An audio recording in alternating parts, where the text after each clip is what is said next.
अब हम लोग पढ़ेंगे कि general equation of second degree जो है किन किन परिस्थितियों में कौन सा कॉनिक सेक्शन वो बताएगा। ठीक है, तो सबसे पहले समझिए general equation of second degree क्या होता है। वो इस तरह है, A x square plus 2hxy plus B Y square plus 2gx plus 2fy plus C बराबर 0। ये आप पढ़िएगा पेयर ऑफ स्ट्रेट लाइन में भी कि ये जो है वो पेयर ऑफ स्ट्रेट लाइन को कैसे रिप्रेजेंट कर सकता है। ठीक है ना, तो उसके लिए कंडीशन आता है ये डेल्टा इज अ टर्म बराबर होता है a b c plus 2fgh minus a f square minus b g square minus c h square. वो जीरो होना चाहिए। अगर वो जीरो हो जाता है तो पेयर ऑफ स्ट्रेट लाइन हो जाता है। मतलब ये दो linear factor A x plus B Y plus C into L x plus M Y plus M बराबर जीरो में वो कन्वर्ट कर जाता है। ठीक है, लेकिन अगर डेल्टा जीरो नहीं हुआ तब वो पेयर ऑफ स्ट्रेट लाइन नहीं बनेगा और तब वो कोई कर्व बनेगा। ठीक है, तो कैसा कर्व होगा, तो उसमें है कि अगर ये ए और बी बराबर होता है लेकिन पहले delta not equal to zero हो जाना चाहिए ताकि वो पेयर ऑफ स्ट्रेट लाइन ना हो। उसके बाद ए बराबर बी हो और ये एक्स इंटू वाई का टर्म सर्किल में नहीं होता, यानी एच जीरो हो जाए। ठीक है, अगर ऐसा है तो वो सर्किल हो जाएगा। ठीक है, अगर ऐसा हो कि डेल्टा नॉट जीरो हो, ये तो रहेगा ही कंडीशन हमेशा, और ये जो है यहाँ से निकालेगा एच स्क्वायर बराबर ए बी आ जाए तो वो पैराबोला हो जाता है। अगर h square less than a b आएगा तो एलिप्स हो जाएगा। अगर h square greater than a b है तो हाइपरबोला हो जाएगा। अगर h square greater than a b है और साथ साथ ए प्लस बी जीरो है, यानी coefficient of x square plus coefficient of y square zero है, तो वो रेक्टेंगुलर हाइपरबोला हो जाता है। ठीक है, अब इससे एक सिंपल सा चीज़ ऐसा ही दे दिया गया है कि if the equation this represents A parabola then lambda कितना होगा। तो सबसे पहले क्या करना होगा कि कंपेयर करिए। यहाँ से देखिए, यहाँ से एक्स स्क्वायर ये 9x स्क्वायर, तो ए का वैल्यू आ गया 9, 2hxy 2h बराबर हो गया 2 लैम्डा, ये 2h है ना, और 2 लैम्डा बराबर कर दिए तो आ गया h इक्वल टू लैम्डा।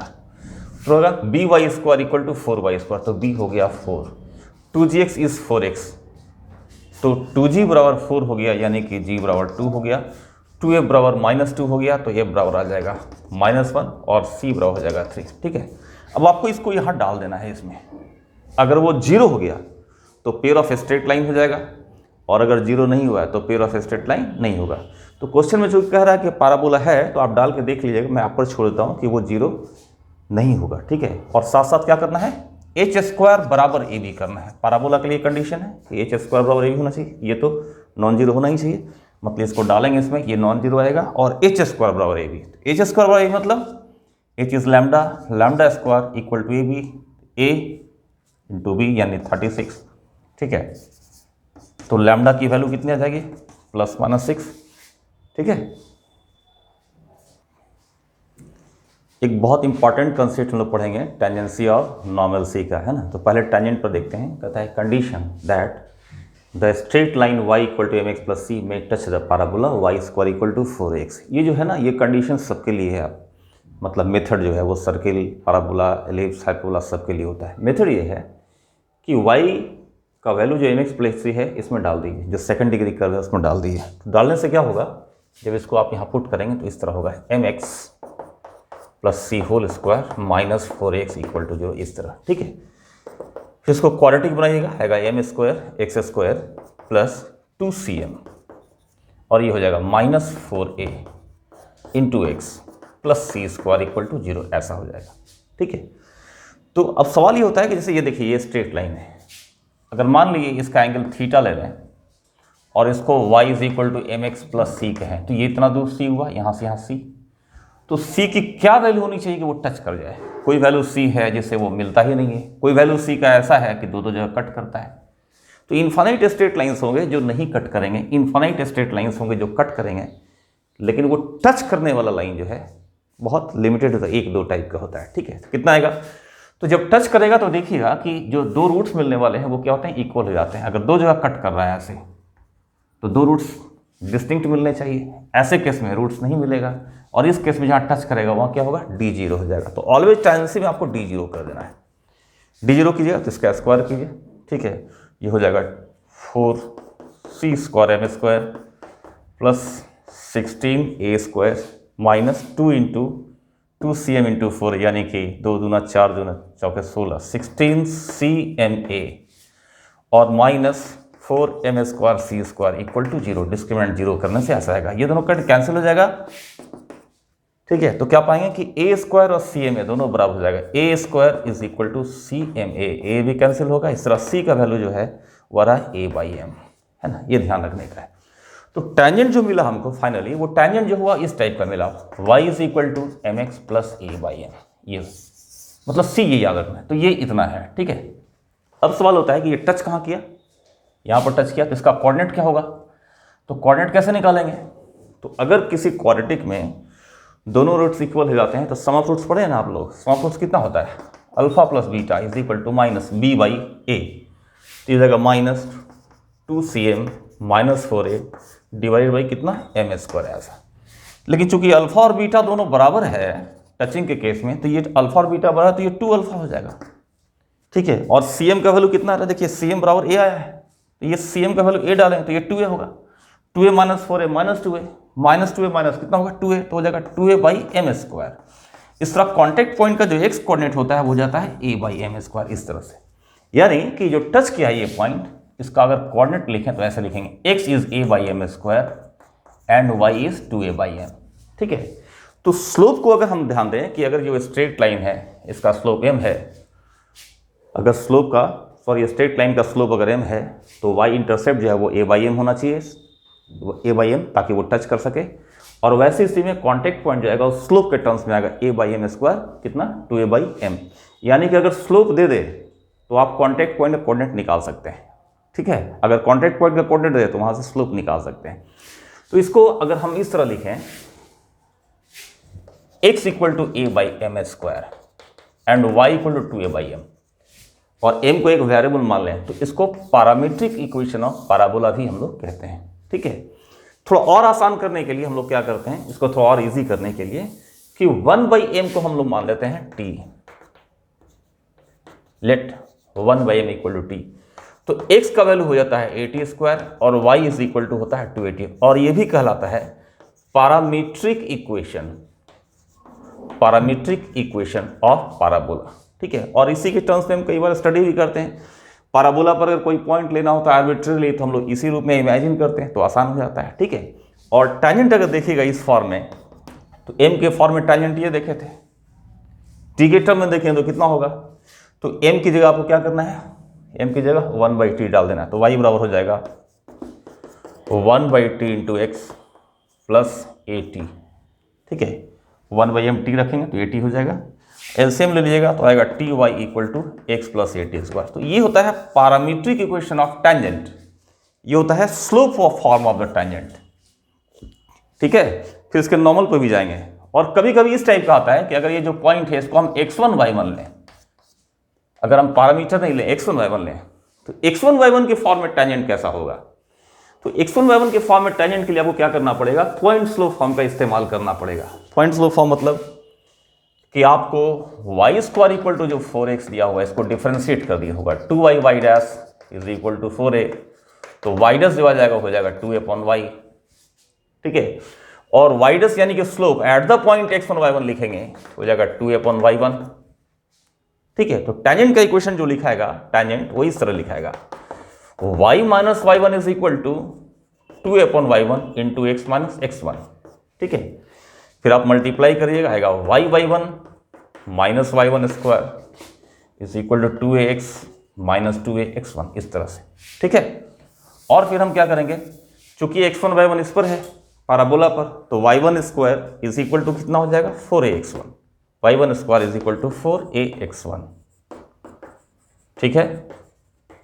इस 4ax1 को यहाँ ऐड कर देंगे तो हो जाएगा 2ax1, तो देखिएगा रिजल्ट आएगा y y1 is equal to 2ax plus 2ax1, और ये बराबर हो जाएगा 2a into x plus x1 ऐसे, ठीक है। y y1 is equal to ये आ जाएगा।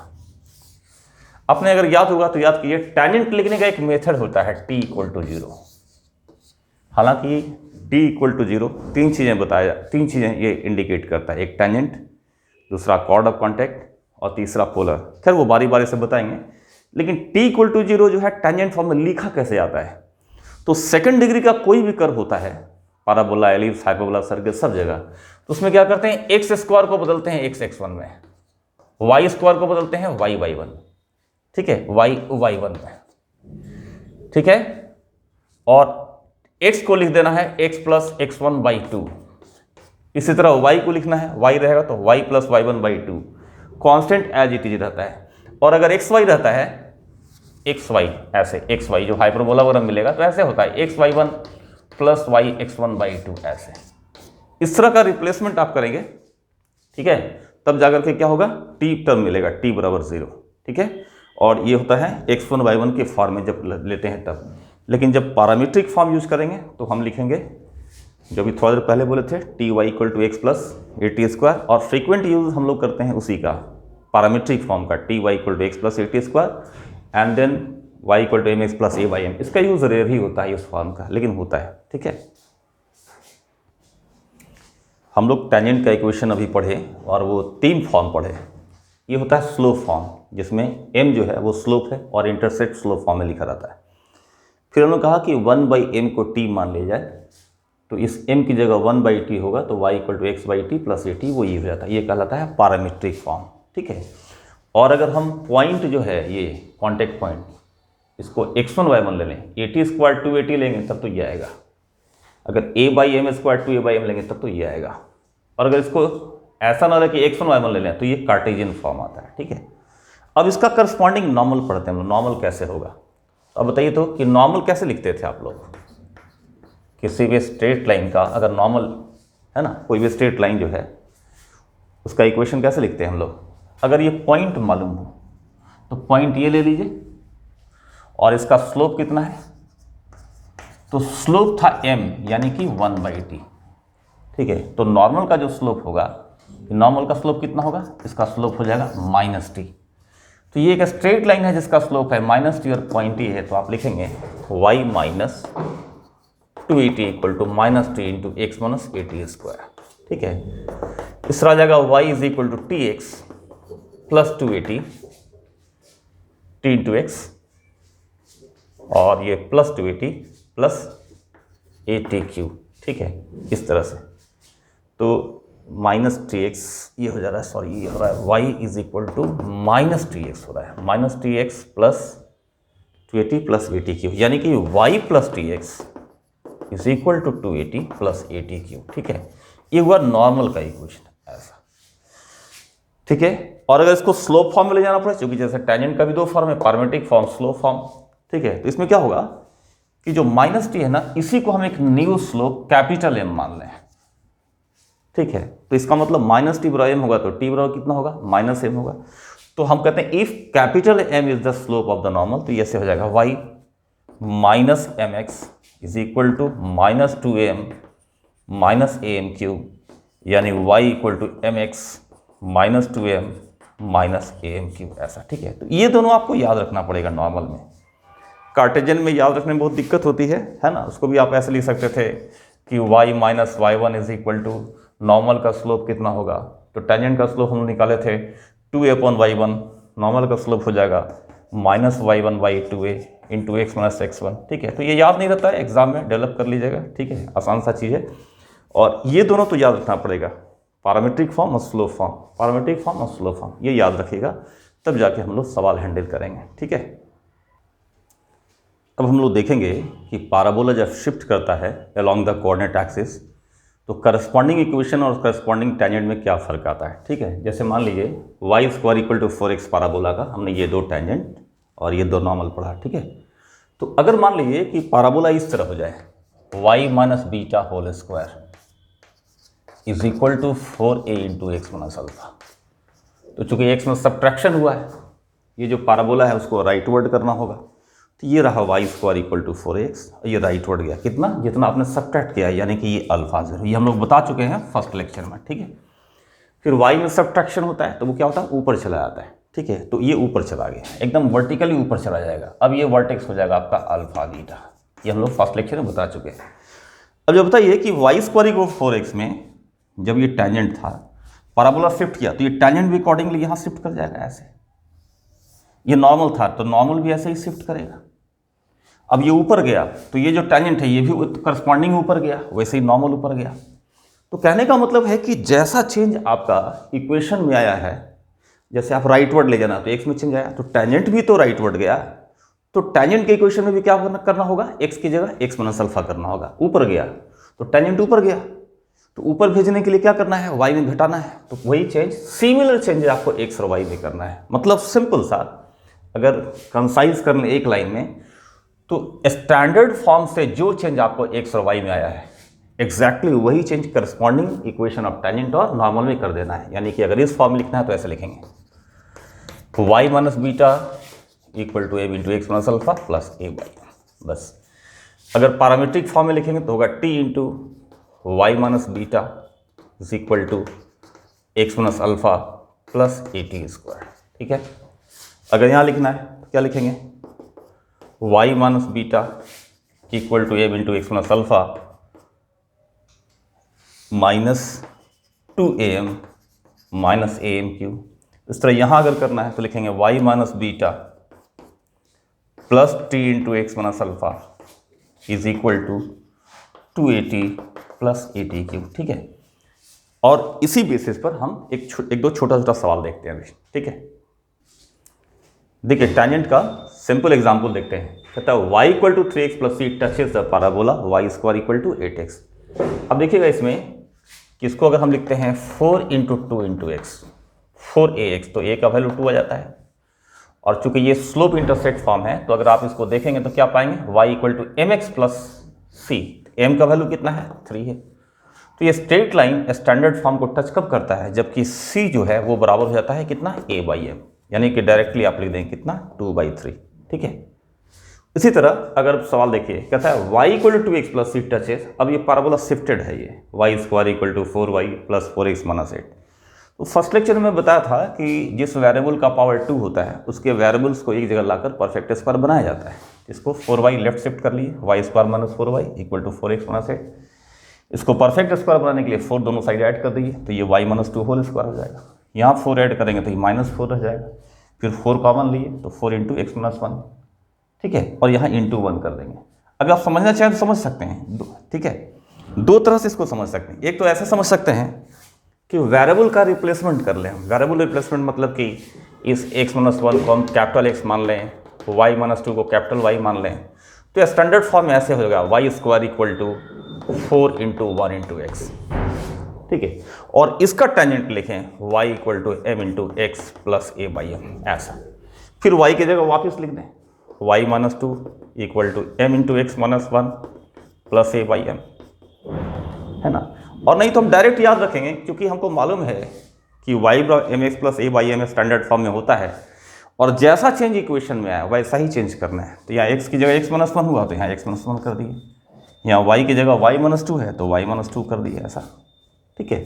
अब आप कंपेयर करेंगे तो निकल जाएगा a का वैल्यू कितना है इसमें, a का वैल्यू देखिए 1 है, और m का वैल्यू कितना है, ये m का वैल्यू कितना है 2 है, ठीक है। तो इस तरह आ जाएगा y minus 2 is equal to 2 into x minus 1 plus a by m यानी 1/2। तो आ जाएगा y is equal to 2x minus 2 और ये माइनस 2 कैंसिल हो जाएगा, प्लस 1/2। अब ये आ रहा है टेंजेंट और ये दिया हुआ है टेंजेंट, तो कंपेयर करेंगे तो c का वैल्यू कितना आ जाएगा, c का वैल्यू आ जाएगा आपको हाफ। टेंजेंट की तरह ही एक नॉर्मल का सवाल है, if y equal to 2x plus c is normal to the parabola. Parabola वही रखा है हमने जानबूझकर, तो इसको परफेक्ट स्क्वायर में बदलकर आप इक्वेशन ये लिख लिए, ठीक है। यहाँ a का वैल्यू 1 हो गया और m का वैल्यू जो है 2 हो गया। लेकिन इस बार ये नॉर्मल का स्लोप है ना, और नॉर्मल का equation y square equal to 4x के फॉर्म में आपको ये पता है, ठीक है। ये m x का कोएफिशिएंट स्लोप होता है, यहाँ x का कोएफिशिएंट ये m जो है वो 2 स्लोप हो जा रहा है आपका, ठीक है। लेकिन चूंकि पैराबोला शिफ्ट किया हुआ है, x में सब्ट्रैक्शन है, y में सब्ट्रैक्शन है, और सिमिलर चेंजेस हमको लाना होता है। अगर टेंजेंट है तो टेंजेंट में, नॉर्मल है तो नॉर्मल में। तो हम लोग चेंज करेंगे इसको, ऐसे लिखेंगे कि नया जो नॉर्मल होगा इसका वो होगा y minus 2 is equal to m into x की जगह x माइनस 1, ठीक है। और कांस्टेंट तो एज इट इज ही है आपका, ठीक है।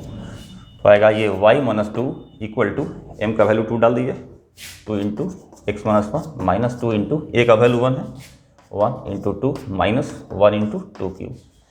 तो आप पाएंगे कि y बराबर आ जाएगा 2x, और ये माइनस 2 और ये माइनस 2 कैंसिल हो जाएगा, यहाँ जाएगा माइनस 4 माइनस 8 यानी माइनस 12। तो यहाँ से कंपेयर कराइए इसको इससे, क्या पाएंगे, c का वैल्यू कितना रहा है, माइनस 12, ठीक है।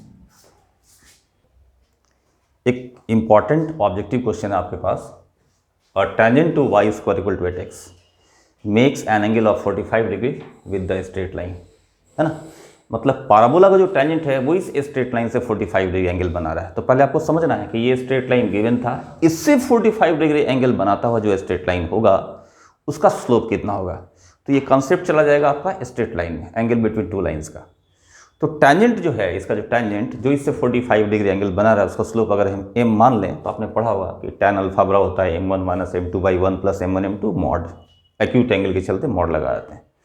तो tan 45 डिग्री बराबर जिस स्ट्रेट लाइन का यानी टेंजेंट का स्लोप निकालना है m माइनस इसका स्लोप 3/1 प्लस m इंटू 3, ठीक है, लगा दिए। उसके बाद इसको सॉल्व करना है, ये वैल्यू तो 1 है, मॉड हटाएंगे प्लस माइनस 1 आ जाएगा। तो m minus 3/3m plus 1 equal two plus minus 1। जब 1 लेंगे तो m माइनस 3 आ जाएगा 3m प्लस 1। इसको सॉल्व कीजिएगा तो आएगा 2m इक्वल टू -4 यानी m बराबर -2। सेकेंड आएगा m माइनस 3 इक्वल टू जब 3m प्लस 1 इस -1 से गुना होगा तो -3m माइनस 1, ठीक है। इसको इधर शिफ्ट करिए तो होगा 4m इज इक्वल टू -3 इधर शिफ्ट कीजिए तो आ जाएगा 2, तो m का वैल्यू हाफ आ जाएगा। यानी कि जो स्ट्रेट लाइन इससे 45 डिग्री एंगल बना रहा है उसका स्लोप या तो -2 होगा या 1/2 होगा। अब इस स्लोप का या इस स्लोप का जो लाइन है वो इस पाराबोला को टच कर रहा है।